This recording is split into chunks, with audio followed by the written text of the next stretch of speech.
Okay, hello. The title of this video is the magic movie Matrix. I had to remember that. Now, I'm going to make this video. This is going to be my favourite video, but as usual, I probably will get it all muddled up. And it's already going to be muddled up because just in front of me I have got the titles of many movies, otherwise I wouldn't be able to remember them, which some I have seen, some I have not. But they are about, I have to count them, there would probably be about 30 movies. In reality, there are a million movies that have been made. Now, movies are fantasy, movies are fairy tales. I like fairy tales. I like movies, although I don't watch many of the new ones. Even though I would recommend to people that they do, because all the old movies show a different reality, right? It is a reality, but it may or may not fit in with what you think is reality or what is around your particular reality. I know that most movies do not represent what is around me. In fact, when I was younger, I always said movies showed me life, because I didn't consider that I was part of life or reality much, because I was very antisocial. Did not have any friends or much real people around me. That has been my mistake in my life, obviously, because I did not know that that is actually, that we're connected and all the things that I say. I did not know that. Mind you, it could well have also been a form of protection too, because all that is around is not always positive. So there is that way of looking at it, which I haven't got time to go into and to waste your time like I always do. And I apologise for that so much, but, you know, I'm going to try to keep on track about the movies, because this would be a long thing because there are so many movies. But I think that movies, for me, there's no difference between reality and fantasy or fairy tales, okay? But for you, you will take it as a fantasy or a fairy tale and laugh at it or enjoy it or whatever. But either way, I'm going to say at the start of this that in my fantasy world, it's not just one movie that represents reality or one movie that is a possibility. It is every movie. And so you can imagine how many movies. That's why I have picked a selection of ones that I'm aware of, and there are many more, million more, and some of mine are old, some of them are newer. I like older movies because they're simpler, and I'm a simple person. I am not like, I leave it for other people to fill in the details, to investigate at any level they want if they think that the Mad Matrix, as I called it in the previous video, because it is a little bit strange, our world that we live in. At least it's strange for me anyway, and always has been strange for me. But in recent times, it has become not just strange, but see, I always thought it was me that was strange, that I didn't fit into the reality, but that the reality was normal. But it was me that wasn't normal, because I was frightened of people and the world around me. You know, so I thought that I was the problem. And of course, I did have many problems too, that is true too. So therefore you focus on that and you think, hey, everyone else is normal, rational, balanced, shall we say. Normal to me is balanced, right? It's not about being, it's not even about being a genius at one level. That's not even balanced. But it is just about being normal, rational, seeing things as they are. Seeing things as they really are. People don't do that so much now because we see things through different mediums now. I say myself personally that people 40 years ago saw things more clearly, only in the sense they may not have been as kind of clever as what people are now, but they saw what was in front of them clearly. They had a logical, rational mind. That does not exist now, I don't think, in my reality now. In fact, I've got to the point where I think that I am more logical and rational, and I never thought that at all. I thought that's right, that everyone else was more normal, rational, balanced, and I was not, because I had problems and did not deal with the physical reality very well. I could think clear, I always thought. I didn't have a problem that way, but I thought that I did not deal with the physical reality very well. Which is interesting now that I say that the emotions and the feelings and the human thought contributes to the creation of that reality. But at any rate, I'm going to go into the movies if I can without stressing myself, because it should be fun to make these videos and it's not. That's the sad thing. I know that at some point I will look back, if I'm still here or anywhere, and I will say, hey, why didn't I just enjoy even the stress of things? That's the secret, I think. Those of you that are looking for the details, I leave it for some of you to look for the details, to fill in the physical gaps, to look for the, should I say, at a more not a practical level. I'm dealing more in concepts, okay? Whatever that means, I'm not even sure, because I'm not a brilliant person. I'm just a simple person that's come into some sort of realization. I would say now that this is how I look at it. I do not believe in intellect. I do not believe in intelligence. I believe only in fantasy, and only in being aware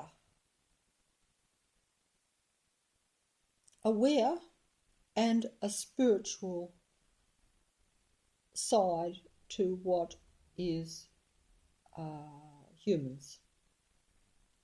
Spirituality and awareness. Awareness is knowledge in a way, but we don't think of it as knowledge. It's really just seeing what is in front of you. I'm going to go on to my movies now because I'm not making any sense as usual. I'm sorry. Okay, I've got a list here of movies, which I'm not very good at even writing things down or remembering things. Normally I just play it by ear, as you know, and I will be playing it by ear, but I've had to write down all this list of movies. Otherwise I could spend hours just talking about each individually one of these movies, especially the ones that I've actually seen, and and because I'm slow, because I'm not like, see, I haven't started on the movies now and I've probably already wasted 10 minutes of your time. Okay. And I'm sure I should have written them in a better order too. They're all over the place.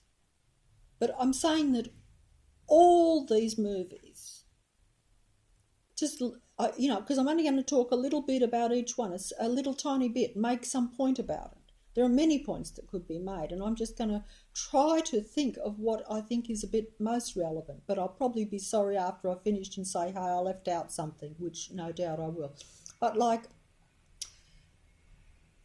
I'm going to start with, even though I only thought of this a few days ago, but yesterday, after thinking of it, I saw a video on it on the YouTube called about the Da Vinci Code. That's a movie. I've seen it once, many years ago.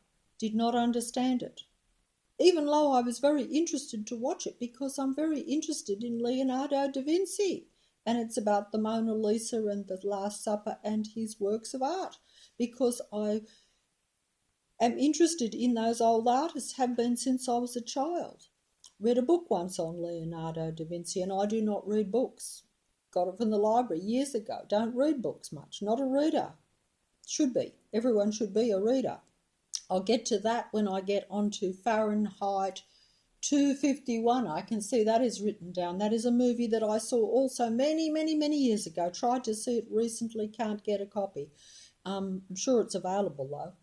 It's just that you might have to pay for it. Okay, that is about books in a way, or at least that's a bit of a part of it. The burning of books, the abolishment of our fairy tales, because they burnt all sorts of books. Now, how I said I like fairy tales, I like Snow White, I like Cinderella, I like the fairy tales, I believe in fairy tales. I think that they are a fantasy, but I like that, I believe in that. They burn the books in Fahrenheit 251. I think it's 251. There again, ignorant. You'll have to look that up. It's a movie made in the 60s. Very strange film when I saw it. Did not understand it then, understand it now. You know, representing two different types of people. One that is aware, one that sees the reality, and another that is much more like we are now, where we see our reality through the media, through the computer, through television, because that's what that movie's shown. You know, the lady actress in it played the two parts in the movie, two different parts. One where she was kind of like the mind, you could say mind controlled of the world or the matrix, by the fact that she lived her life totally through the television and what they directed and told her to do. And the other one that was, yes, an aware, more spiritual type of person, I suppose you could say. And, you know, they tried to keep the books and hide them and protect the books, etc., because it was actually a law that you couldn't have books. The fire department's job wasn't to put out fires, it was to make fires and to burn the books. Anyone who had a book, they would go to your house, make a fire and throw the books on the fire. So the fairy tales could not be passed down, because they did not like they did not like people like me to be deceived, so-called deceived by fairy tales, to live in the fantasy world. They wanted them to live in the matrix world, which was a concrete, what they said would give you the facts and the reality and the information, you see. Yes, but at any rate, was going to get to that movie later. I think I've covered it now. Okay. I hope that I covered it. See it for yourself, because I'm not very good at explaining these things. See all these movies. See what you make of them. You know, because they're very good movies either way, even at an entertainment value. Now, the Da Vinci Code. I saw that a few years ago on the television and watched it because I was interested to see the connections between, like, the Mona Lisa and the paintings, because I was interested in Da Vinci. Not interested in all the other stuff that is clearly in the movie. Saw a video only yesterday on the YouTube, after thinking about adding the Da Vinci Code to my little list, which I'd made a week ago, you know, and forgot about. And I thought, I'm going to put that in there because it is such a strange movie, and it clearly has a connection to our world today. What is hidden in the world today, probably. It's a magical type of movie. I will add that I do not think that the main characters were correctly cast in it, but the other characters do perform the more sinister type of parts very well. That's just me throwing in my movie critic thing, because I have been a bit of a movie buff over the years, so I can't help that, you know. I'm big on the Matrix actors, which are part of the Matrix, because the Matrix is a stage play. We are living in a stage play, and we watch stage plays. We are living in a world that is full of actors, real actors, and then we watch unreal actors on the television that are playing, and so-called playing in a movie. So you can see our reality is a little bit complicated. To me, it is all one and the same. There is no difference between that and the movies. In fact, the only good thing about the movies is that you should be aware that they're falsely created, and that the characters and the people who play them are not real. But the actual storylines show a reality, because human beings are the only real important things in the Matrix, or the Earth, or the world. The Matrix is the control kind of system world that we live in, because that's what a Matrix is. It's not a free random where you're like just roaming around and you don't have any technology and you don't have any rules and you don't have any regulations and you don't have any guidance, shall we say, or restrictions, depending on which way you look at it. But it's all supposed to be for our good. But that is a matrix, you see. It's not random. It's not totally, it's not free, where every person is just doing their own thing, because the matrix doesn't think that's possible, and most humans don't think that is possible or desirable. They think that if I was allowed to just do what I wanted, and everyone, that it would create chaos and havoc and a world without order, which is interesting because I think the world is that anyway. So obviously that we're not doing a very good job. But, you know, that was also the point in Fahrenheit 251, you know, a world that is much more ordered but controlled. You know, it's not good for me to read a fairy tale because it's not true, you see. So therefore I should burn the book, or let the fire department burn the book, you know, because I'm not supposed to be corrupting my mind with a fantasy world.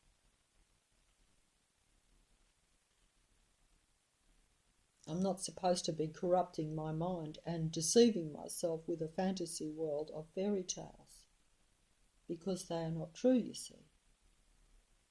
But, you know, what is part of the matrix, that is true.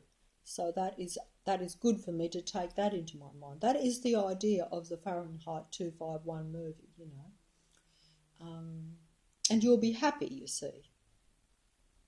And there's a bit of truth to that, because obviously the ones that were the outsiders, the outcasts of society, because they were literally outcasts if they tried to keep the books and be free thinkers, you could say, or wanted to think different to what the actual society was. Society, yeah, that was like society, I suppose.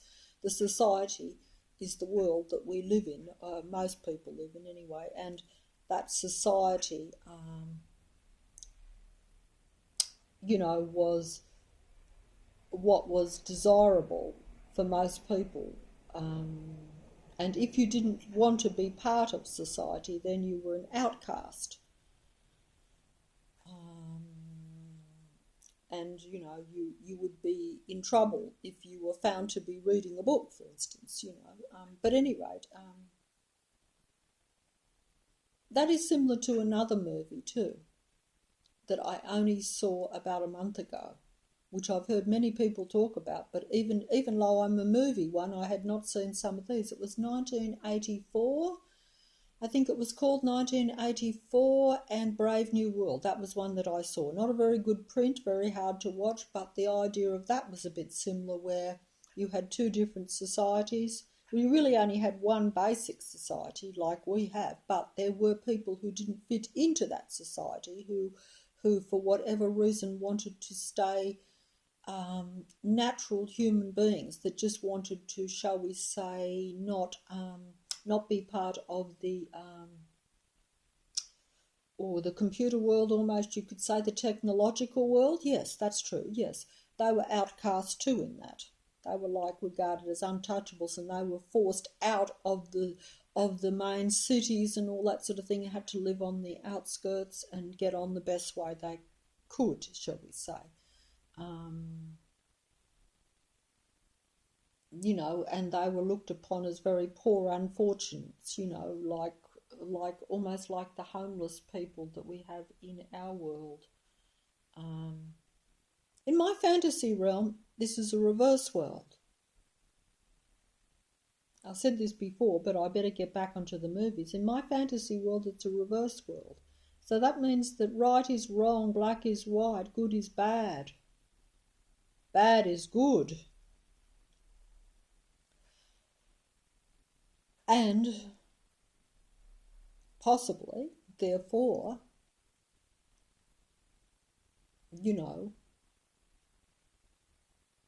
maybe if it's a reverse world, well, what is at the top should be at the bottom, and what is at the bottom should be at the top. That sounds good to me, because that means that I should be doing a bit better. But that's an interesting point. And that would sound very good if you're putting arguments and talking like I am, to say, oh, well, look, maybe some of us fools down the bottom that talk a lot of rubbish, but I have no desire for that anyway. But I would say that certainly just because you desire power in this world doesn't mean that you're the best person to be in power, I wouldn't think necessarily. In fact, maybe if you desire it too much, that, the old saying, power goes to your head, maybe that's the problem. You do need a balance, that's right, I would think. Obviously, someone who has no caring for responsibility, like myself, like I'm not a great one on being responsible. I don't like having the responsibility of other people on me, because I think that I've found it hard enough to manage my own life and blundered and messed it up. So therefore, the responsibility of, especially in such a complicated world, has never appealed to me and would be a stress. But that's really not how it's meant to be, because if we were more all connected, it wouldn't be just one person feeling that they have that whole responsibility. It would be a shared thing. But it would have to be shared by like-minded people, shall we say. I've gone off the track. Sorry, forget that. Apologise. Look, get back on track. I've got these things written here. I'm so sorry. I have got the Da Vinci Code. I saw it yesterday. Not the movie. I saw a video on it. Very good, because it basically cleared up to me 100% what I had missed when I actually saw the movie a few years ago. So this shows you that I'm not particularly cluey or of any high whatever, okay? Because I was looking to see what it was trying to show. But the movie was poorly made, I will say that. It was a very big movie, but poorly made in the sense that it put all the information in there. But I do not like movies like that. But that is why they are like that, because they show the truth but hope that people will miss most of it, and we do. I like movies that are simple and clear and make their point. But of course, if you're dealing in a complicated world with things that we don't understand anyway, so you have to have a little bit of awareness and a little bit of understanding to start with. That's why I say, if you've been in the dark all your life and asleep all your life like I have, even if you are a little bit aware and you're looking for something in a movie, if you don't have a bottom line understanding of a little bit of what the reality is and how complicated it is, then you will miss what is there. Now, in the Da Vinci Code, right, I would recommend people watch that video or look for it. I'm not going to go into it because, this is not my deal. And I just choose not to for Maybe at some point I will be more explicit. That's an ideal in concepts, as I say, because I'm a basic person, simple, and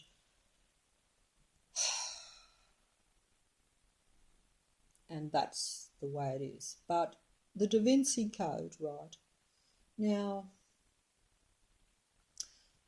that focused at a very simplistic level because I do not understand all the symbolic meanings in it, and there must have been massive amounts. And that's why the movie failed for me when I actually watched it, even though I was looking forward to being shown peculiar things about the Mona Lisa and the Last Supper, which are two of Leonardo da Vinci's most famous paintings.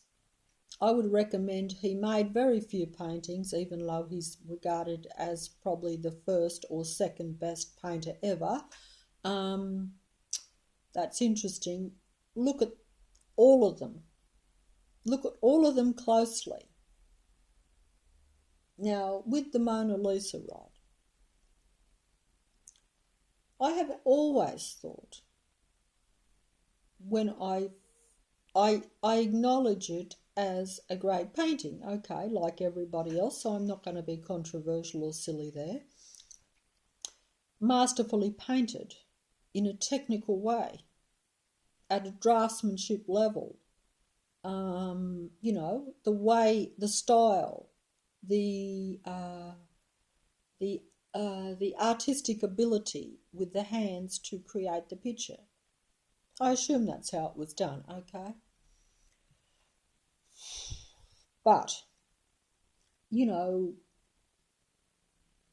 different people have different gifts, and some people seem to have an abundance of a gift more than other people. For some reason, they seem to be allowed to rise to a slightly higher level.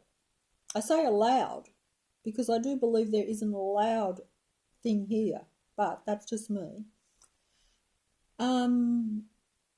But I always looked at the Mona Lisa, the actual picture, and thought, yes, masterfully painted, mystical, magical.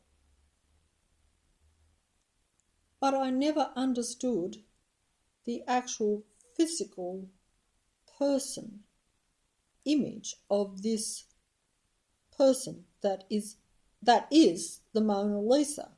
No, that I never got and never understood why a great artist would choose to have painted this particular image, because, why? All I can really say about it is, when I did first look at the actual, just the so-called person in the picture, and that is not accounting for the deceptive smile, which is not really a smile. Is it a smile? Is it a smirk? Is it what? This is the controversy and the fascination with the painting. But it is clearly not a direct smile, no. But the point is that all I can say is it is quite simple, and this is what I was getting at before with how people 40, 50 years ago, although the Mona Lisa was around then too, but the Mona Lisa has been deliberately, in my opinion, made into this famous painting. There's much mystery behind the painting becoming so famous, because I saw a documentary on it not very long ago, how it was stolen a long time ago. And before it was stolen, it was not the most famous painting in the Louvre. It was only when it was finally recovered and returned that it became at this iconic kind of level that it is now. This is true, and this is a fact, evidently. But anyway, I would say Yes, the ability that we used to have to just look at something and see something that is glaringly staring us in the face. Like, there is no real mystery to the Mona Lisa. You know, a brilliant painting in its style and in its thing, but the actual figure of the woman or lady or person, whatever, is staring you in the face. Like the very Da Vinci Code movie, everything is hidden but in plain sight. And when I first looked at it, years and years ago, apart from being, mesmerised by the artistic ability, the actual figure of the person, is,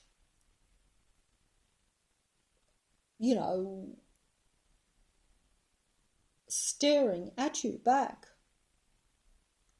with a deceptive smile. And this person is, not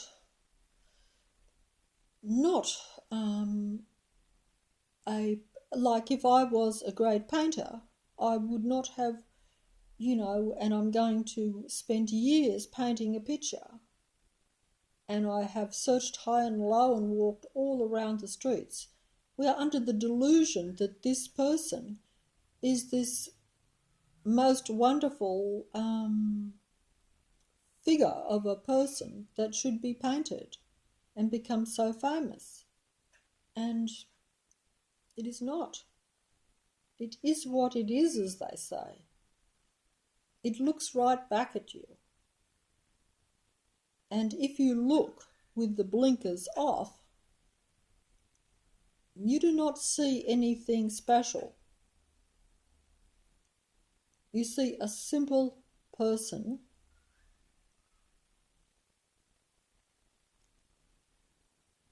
but you also look at it, as I did when I first saw it, and think, there's something wrong with this person. This person does not look like the average person in a way. Of course you will say, well, that is why Leonardo picked this person out to paint, because there was something special about this person. Well, but what? Is it the most beautiful person you've ever seen? And Leonardo was very big on beauty. If you look at some of the other stuff and his whole mentality, because even when I read that book on him years ago, which was like an autobiography, there again I did not understand most of what I read in the book, and it was more based on fact. Whereas now I would say throw out all the facts even on Leonardo. Don't bother reading. I wouldn't bother reading the autobiography anymore. It's still interesting. Some people, if you're at a different level, you might still be able to use that. As I've said before, some people would use it to fill in the gaps. It's useless to me because,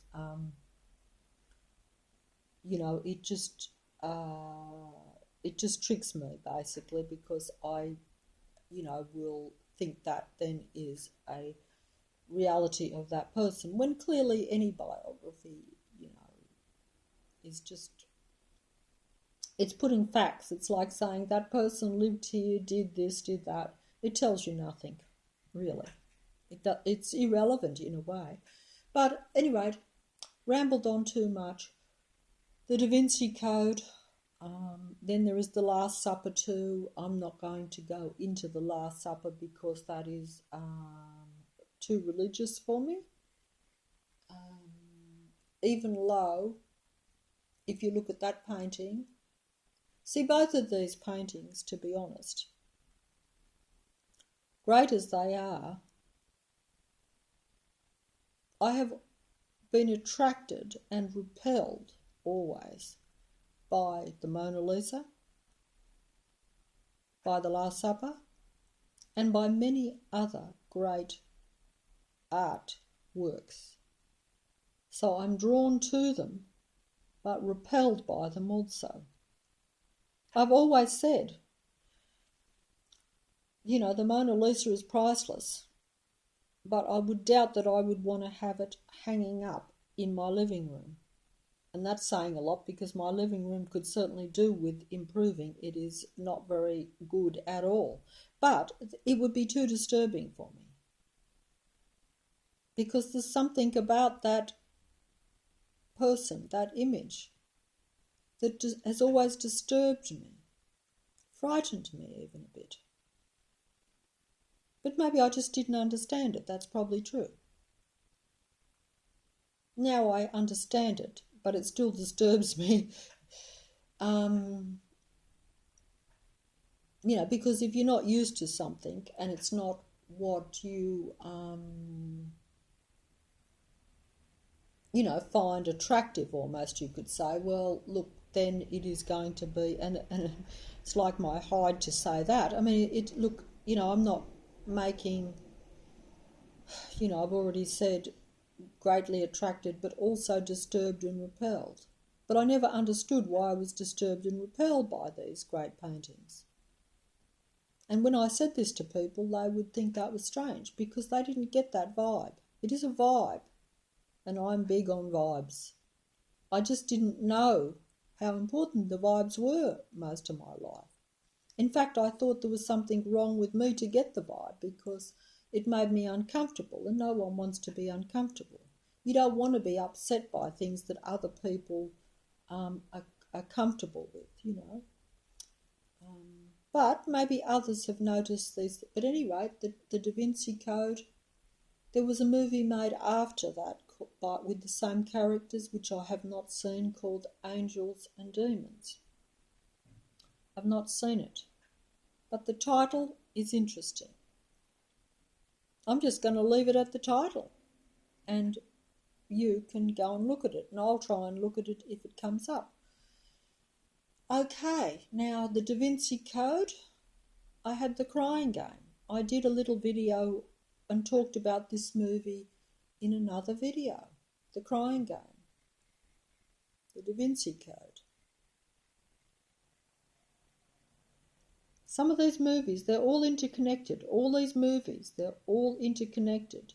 They all form a picture, in my opinion, of another reality. But a real reality for me. In fact, if those of you that are more into not dealing with my concept and artificial fantasy reality, not dealing with the fairy tale, these movies fill in the details of the reality, I think. Combine every movie, even just the ones that I've got listed here. If you can combine them, every little detail that's in them, you will get a different reality. Now, whether that is a real reality or another fairy tale, a fiction, as the movies are meant to be, most of them, they're fiction whichever way you look at it, but they come from the imagination, supposedly, of real humans. So why would they be fiction? Surely they have some reality to them. Surely they show you something. Otherwise, why are they made?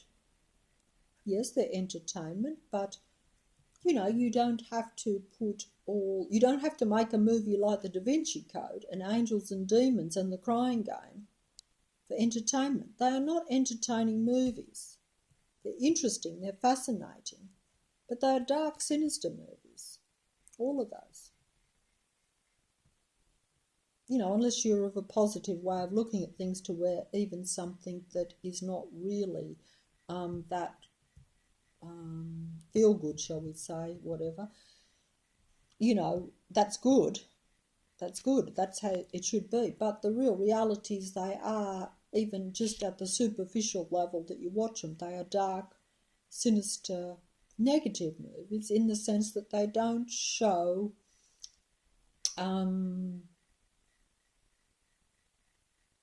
they don't show a contented world, do they? They don't show they're showing things that are upsetting to a lot of people. Now with the Crying Game, right?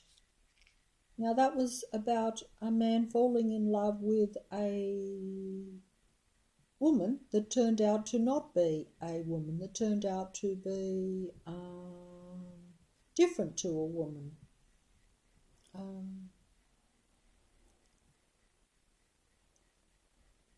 Turned out to be the other sex, shall we say. So there was a changing round of the sex.